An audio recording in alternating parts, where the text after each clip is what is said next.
I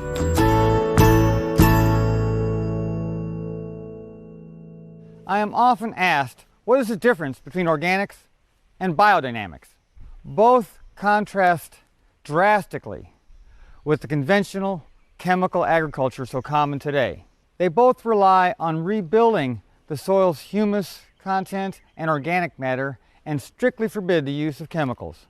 Their similarities are much more numerous than their differences. After World War I, the weapons industry started selling their wares, potassium nitrates and phosphorus, for fertilizer. But this hurt the soil life. Dr. Rudolf Steiner gave a lecture course in 1924 talking about the need to refrain from using these chemicals and instead rely on soil building humus techniques such as composting. His work, later termed biodynamics, influenced Sir Albert Howard and Robert Rodale and other promoters of the organic movement a few decades later. How a farm maintains fertility is at the heart of the agricultural question. On a biodynamic farm, the livestock supply the fertility for the farm, and all the feed for the livestock is grown on a farm, just as all the feed for the people that work on the farm is grown there.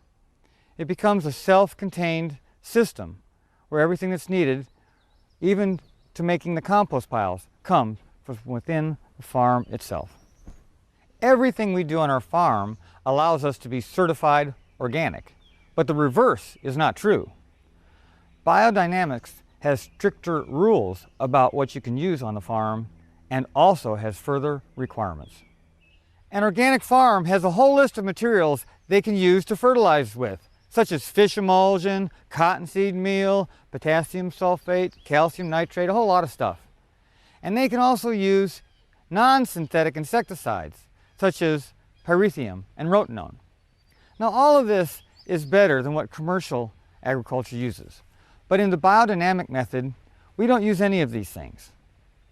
We find that building a soil humus with good quality compost is sufficient to grow crops and also to have healthy crops that don't require any kind of insecticide. This potato field has no Colorado potato beetle infestations at all, and that's oftentimes a big problem around Tennessee. Some biodynamic practitioners burn insects when the sun is in the constellation of Taurus, and then they use that ash and sprinkle it on the land to help give a signal that that species of insects isn't welcome on that piece of land. Modern organic farms also use compost and manures, but they don't have to be generated on the farm. Many biodynamic farms keep other livestock. We love to have the birds and the bees. The requirements of the biodynamic method are the use of specially prepared materials utilizing organic substances along with animal organs. This is horn manure, and this is manure that I stuffed into a cow horn last winter, and it's changed into a humus product. We potentize this horn manure by stirring a little bit of it in 3 gallons of water, stirring it vigorously for an hour.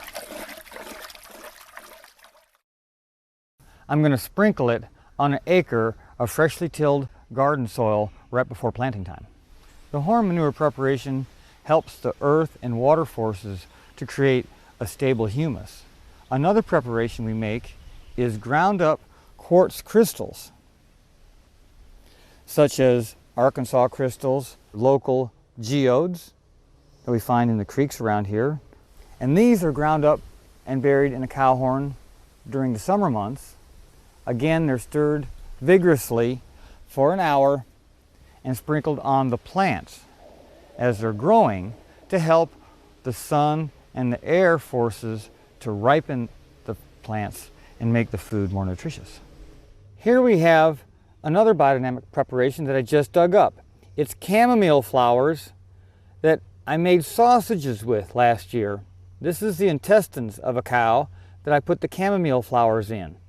This resulting humus product will then be used in small amounts in all of our compost piles. The yarrow flowers are clipped off, so just the little bitty florets are used. They're sewn up in the bladder of a stag, that's a male deer. I hang it up in the sun during the summer and then bury it in the winter, and the humus product that is formed is used in small amounts in all of our compost piles. This is dandelion flowers sewed up into the mesentery of a cow. As this preparation will be buried in the soil for a year, and then when it's dug up, it'll have formed a humus product. Stinging nettle is another herb we use to make a preparation for the compost piles. Valerian is an herb that we use. We simply take the flowers, the little florets off of the ends of the flowers, and we make a tea with them, and this is used in the compost piles. We also make a preparation out of white oak. Again, small amounts of the ground up bark are specially prepared, and then the humus product that forms is put into the compost. We have found that these preparations are very simple and easy to make. They come from within the farm itself, and they create a truly superb compost that grows really healthy crops. Food, like wine, has a sense or a taste of the place where it's grown. By using all of our fertilizers from within the farm's borders, we can develop a unique farm individuality.